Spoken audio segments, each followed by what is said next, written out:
I would say that most autocratic, ornery leaders have some real insecurity problems. It took me about a long time to learn that lesson because I wanted to be great. Welcome to Midland Money Mindset, your weekly dose of inspiration and insights to ensure you enjoy each step of your journey. Whether you're saving for the future, planning your next big adventure, or simply looking to add more joy to your life, you've come to the right place. Now, let's dive in.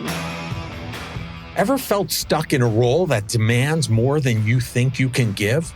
Lee Cockerell once stood in that same space, overwhelmed, leading 40,000 cast members at Walt Disney World, carrying the weight of impossible expectations. But he transformed that pressure into purpose, creating a culture of excellence that became the gold standard in leadership and customer service. In this episode, Lee reveals the mindset shifts, routines, and relationship strategies that help him rise from a college dropout to one of the most respected executives in hospitality. If you're ready to lead with intention and create your own magic, you don't want to miss this. I'm Larry Sprung, your host for the Midland Money Mindset and founder and wealth advisor of Midland Financial. Let's dive into the show. Yeah, so we are so excited to have Lee Cockerell with us today. He is a legend, as I mentioned in the intro. So welcome to the show, Lee. Thank you, sir. Thanks for having me on. We're always fascinated, our listeners in particular, about the entrepreneurial journey and the journey of somebody like yourself. So we're going to talk a lot about, your history and what you're doing today. But just for the listeners to get an understanding of who you are and what you're about, can you just give us a 10,000-foot view? Well, I grew up in Oklahoma on a little farm and didn't know anything. I never watched the news, never read the paper, and I had kind of a little dysfunctional family. My mother was married 5 times. I tell people she was busy, but she started making better choices. She married a doctor on her fourth marriage, and which meant I got to go to college because he had money. And I went to Oklahoma State for 2 years, flunked out. I was not a good student. I went in the Army. And then I got out. I went to Washington, D.C. Boy, it was a new life for me.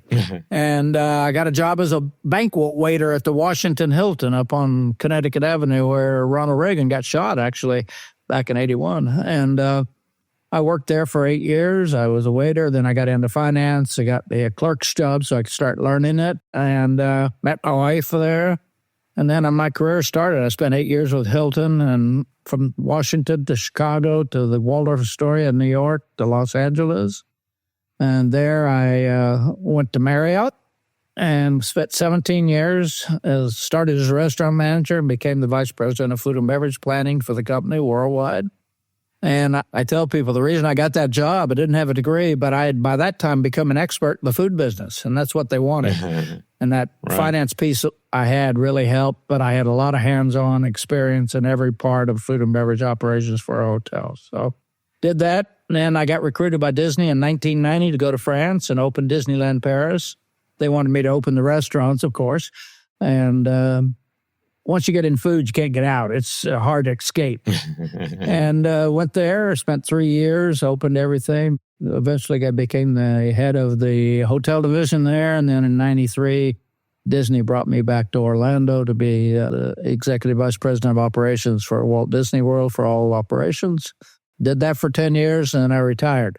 When I was 62, started my little consulting company. I've been doing that for 10 years. And I just go around speaking about leadership, management, customer service, giving workshops. I've written 4 books on those subjects. And I said I wasn't a good student, and I wrote 4 books, but I still don't know where the commas go, so I have to hire experts to help me with that. But, yeah. I did the same thing, Lee, so that's all good. It was a great career. I have a wife, Priscilla. We've been married 57 years. My son is the CEO of Torrens University over in Australia. I got 3 grandkids that are 30, 26, and 24. And they like me better than their parents. So I'm in good shape. Yeah. So we had a good life. And the hospitality business, I love it.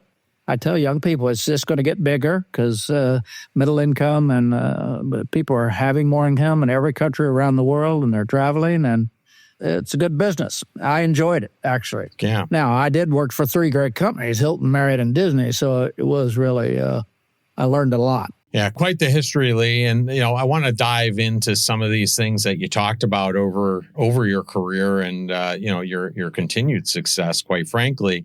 One of the things you talked about earlier and I wanted to ask you about is, because I think there's a big debate about this today.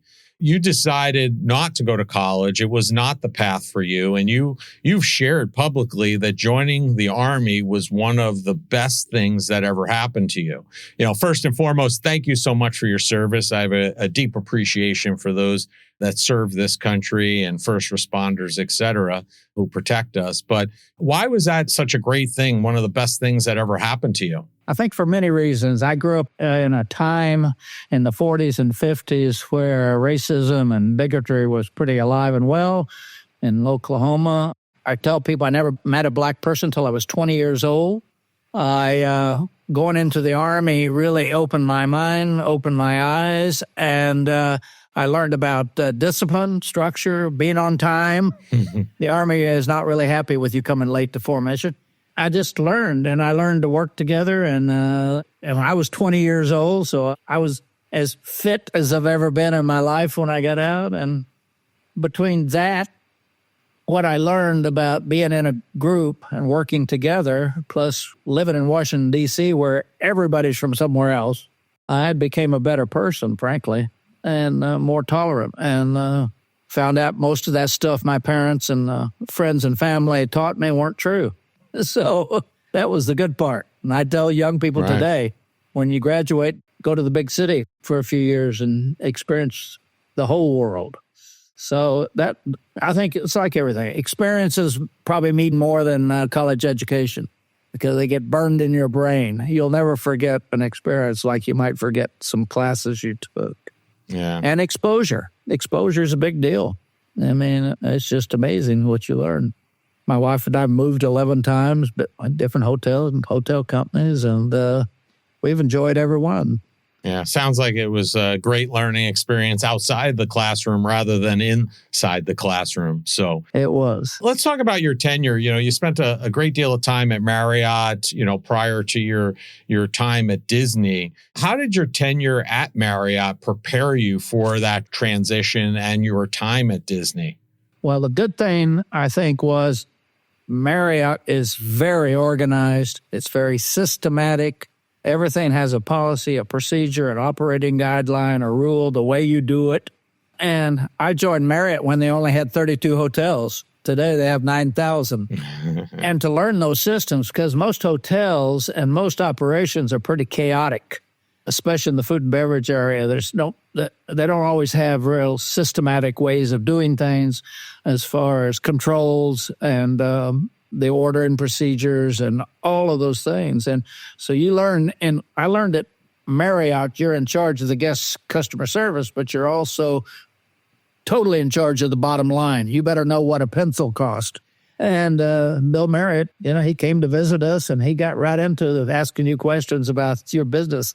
And it was amazing. He told me once when he found some flies in my restaurant, he said, Lee, if you have flies in your restaurant, you like flies. Get rid of them. And that's when I learned about fly swatters. And it was just good lessons, good common sense, simplistic approach to leading people and managing your business, not just letting it run. So I learned a lot there. I mean, literally. I went to food school for a week when I joined Marriott. They have food school. You have to learn the dipping temperature of ice cream so you can dip it quicker and sell more ice cream cones. I mean, this is the kind of attention to detail that they are everything. And that served me well for the rest of my career of being able to implement those things wherever I went, of understanding how important it was. And Disney, they have a similar structure to Marriott. Was that what made the transition for you somewhat easy? Yeah, the transition was very simple. Disney's very good about taking care of the people. Training and development is the name of the game. We say it, at Disney, is that hire them right, train them right, and treat them right, and you'll have a good business. And that's what Marriott did, and that's what Disney did. So I think about those three things. If you hire the right people, you train them well, and you treat them well, you'll probably have a pretty good business. Great lessons there. Low turnover, yeah. Yeah, great lessons. Do you know finances can be joyful with your partner? We created a fantastic guide for couples to start their journey surrounding their finances. Head over to Midland.us/couplesjoy to download your free copy today. Don't miss out. Start bringing more joy into your financial conversations. Now, your last role during your time at Disney was as the executive vice president of operations for the Walt Disney World Resort, and you were leading a team, I believe, of about 40,000 cast members, right? And at that time, you were responsible for the operations of 20 resort hotels and 4 theme parks, amongst other things. Like, that wasn't enough. But what do you attribute having that level of success in such a large organization like Disney to? I think the thing I tell people today is the first 2 things you need to be successful are a great attitude and reliability. Those 2 things, everybody can see that. And they don't know how much you know.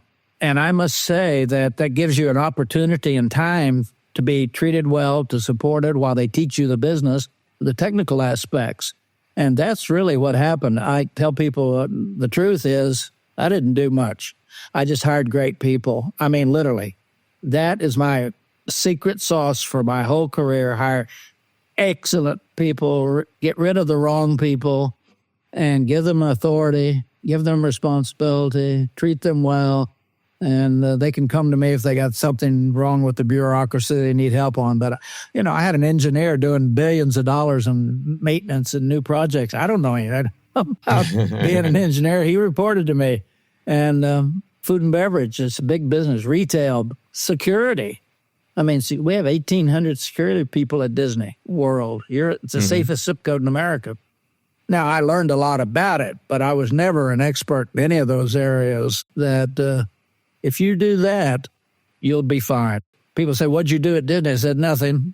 I just made sure things got done. I made sure and that's your job, to make sure things get done, not to do everything. And today's business, you can't do everything. It's all very complex. And I mean, it's mind-boggling what you would have to know to be running all the decisions. So great people, that's the name of the game. People are the key. Every problem you have in your life will be a person. That's what I learned.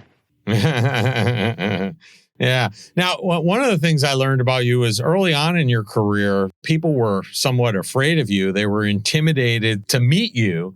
And, as people grow in their careers, you realize that people, and I think this is what you're talking about, they don't need bosses. They need teachers, right? Why do you think it's such a critical skill about who you hire and how you treat those you work with? I mean, what ultimately is the game? Obviously, it made your life easier. It made the company better. But why is that such a critical skill for you as a leader? Well, I think a lot of leaders, like I was when I first started out, was very insecure.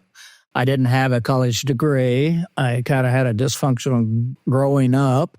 I had not been associated with anybody outside of Oklahoma.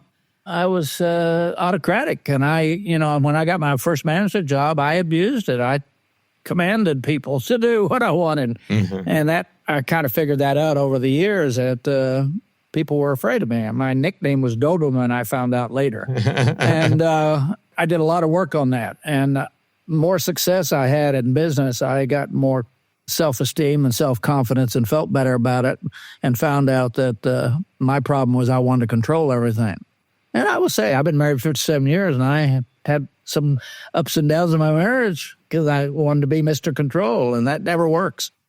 So it was a lesson, and started to let people be trusted and do their job, and me be supportive and be the teacher instead of getting upset when somebody did something. Just step back and refocus, reteach them, re-show them, right, just like you should when you raise your kids. And I would say that most autocratic, I won't say mean, but ornery leaders have some real insecurity problems because you don't need to treat people like that, and it's just not right. And it took me about a long time to learn that lesson because I wanted to be great. I wanted to get the pat on the back. I wanted a bigger bonus. I wanted another company car. And I was getting all that because my bosses were letting me get away with it. So I had to deal with that myself because I kind of figured out my mother and grandmother would kill me if they knew I was behaving that way. It sounds like you're just a lifetime learner in many regards. That was no problem because when I left Oklahoma, I didn't know anything. So I had a lot of room to learn. Yeah. One of the things you talked about earlier was with regard to your time in the Army was, the structure and the routine, and that routine of knowing what you're going to do on purpose, that planning time, you've talked about has been really critical to your success. Yeah. And I think a lot of businesses, business owners, leaders to many degrees, they think they're planners, but they kind of just do a lot of things ad hoc. And I think you're going to disagree with that method because I know you're a planner. So why do you think it's so powerful to use that planning time? And how can listeners implement that into their own lives? Well, I'm a big advocate of routine. Important it is because when you have a routine, you do many things naturally. You don't have to have a list, but I still have a routine today. I get up, I go to our coffee place, I take my computer, I sit and think about 15, 20 minutes what I need to do today, tomorrow, this month, next month, what's coming up, and I get it written down, and I schedule all my doctor's appointments. I don't miss any of those. You talk about time management. I said time management is important because when you go to the doctor and he says, you haven't been here in 4 years, we could have caught that. People don't realize how critical it is. And I think people underestimate their impact on other people. Anxiety right now in the world is very high. And people need this ability to work in a calm culture and where somebody cares about you. And routine is, when I have a routine, I know I'm going to get done what I want to get done. And all I got to do is look at my day planner and see what I said was important and took the time to think. Thinking's a big deal. Actually, something usually happens when you think. Right. And if you think about your responsibilities, your wife, your kids, your health, your finances, your job, your education, there's so many.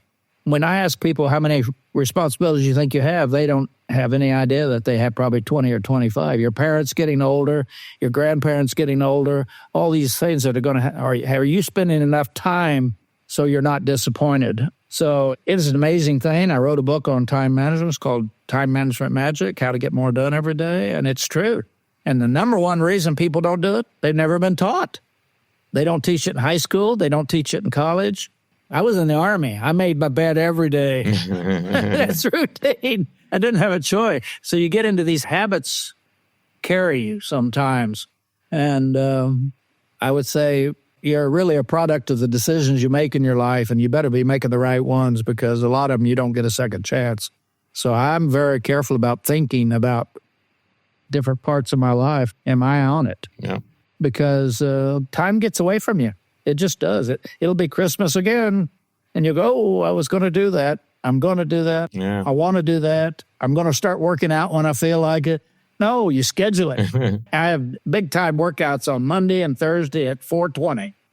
It's in my calendar. That's it. I don't want to go most times, but schedule the priorities in your life. Schedule the priorities in your life. So take time to think and then schedule it out and make it nice and easy and or make it easier because you don't have to think about it. So one of the things you talk about is hard things, and you talk about doing hard things. Why is it so important to do hard things? Well, I think most people get in trouble because they don't. I said, why don't you exercise? Because it's hard. Why don't you not eat 2 pieces of cheesecake? Because it's hard to not. Why don't you have a hard discussion with somebody that works for you that's not performing? Well, it's kind of hard. Maybe they'll get better. I hope they get better. She might cry. And frankly, it's a responsibility. When you think about it, being a parent or a leader with responsibility for people is a high responsibility. Their future depends on your guidance. And I would say 99% of Americans stop when it gets hard. And that's where you get the solutions. That's where you get the performance. That's where you improve people. And that is the number one thing I believe more than anything else today. If you do the hard things, life gets easier. If you take the easy route, life gets harder in many ways. And I can tell you today, don't let problems stack up. There's a layering effect. You have one, then you got another one, then you got another one, then you got another one, and you don't know what to do. And I can tell you today, when I have a problem, I don't want to say I kill it.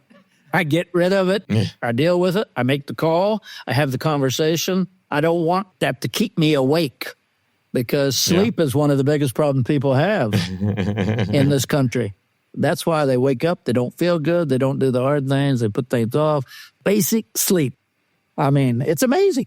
You call it kill it. I call it you got to just eat the frog and get it over with, right? Eat the frog. Yeah. And it's amazing because you feel so much better, right? Yeah, the night before you may not good, but the next night you go to sleep like a baby. And it's just something that everybody can do. It's all in your head. All your problems, I said half the stuff in your brain's not even true, but you let it guide you. Right. And I've learned that to be more honest with myself, which we're not always. You know, that no, 2 pieces of chocolate cake's not going to hurt you. Yes, it is. Yeah, one will. One will. So I'm hearing plan out the hard stuff and get it done. That's what I'm hearing. And then it's not hard. I tell you, everything's hard before it becomes easy. When you think back about your life, how hard it was, and it wasn't. Agreed. So Creating Magic, which has been out for almost 2 decades, it was a book that Disney allowed their name to be put on the cover of, and it's still in use today. Why did you decide to put your experiences into words, and why do you think, this many years later, it still resonates with people? I think I came to the conclusion after all of the experiences I had in my life that I had something to say, but I didn't have the courage to do it. And a friend of ours came down and said, Lee, you ought to write a book. She read some of the things I had written. And I said, I don't know this. She was a literary agent in New York. She said, I'll take care of that. Don't worry. You just start writing. And I started writing, and it took about 2 years because I had to get Disney legal people to look at it, make sure that I didn't say something they didn't like. And it turned out to just be basic, simplistic things that people, I think most of us try to make things too difficult. And so the first chapter of that book is, remember, everybody is important.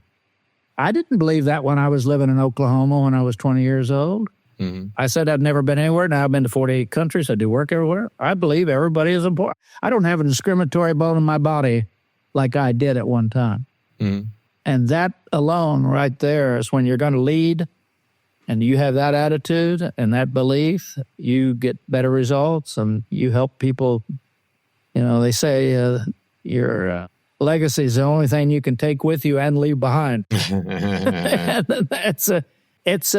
Being a teacher is very exciting. I love it when people tell me they learned. As you said, most of the concepts are basic, simplistic, so they resonate throughout the generations. It's really time-tested. It really wasn't just something that was relevant 20 years ago. It's something that's still relevant today and will continue to be relevant into the future, maybe even more relevant today than ever. Who knows? I think just mothers are the best leaders in the world because they care and they will use empathy on you and discipline within 20 seconds because they want you to be successful. And I always tell people, mothers, they worry about you all the time. And the things they worry about is safety and education. And I think when we all start thinking about, psychological safety, not just physical safety, because a lot of people at work are not psychologically feeling safe. And so it's complicated. And the leader can make a big difference in the environment and how people feel. And when they wake up in the morning, they want to come to work instead of have to come for a paycheck. And so it's pretty satisfying, I must say, to help people down. Yeah, great points, Lee. I want to shift for a second to your son, Dan Cockerell. He was my guest on episode 49 of the Midland Money Mindset. So, a few years ago at this point. And one of the things that Dan shared with our audience was that if he had to do it all over again, he would leverage your network as he started his career, because that was something that you offered to him. And he basically, from my understanding, is kind of turned you down and said, I want to do this on my own. This advice that Dan gave on that episode really impacted my son. And I think it's a point worth exploring. Connections available to you can help build your network. What's the importance there? And what was your impetus behind offering that up to Dan, even though he didn't end up taking you up on it at the time? I think it's more important now than ever, because to get a job or to get in to see somebody or to get something you want, everybody wants you to go online, and it goes through some technical system where they never see your face. They don't hear, and nobody walks you in. Hundreds of people, thousands every minute, are being turned down when they would be great people if you could just meet them face to face. And if you personally have a good reputation, people believe you, they trust you. I help people every day. I get a lot of people tell me they're having trouble looking for a job. I say, send me your resume.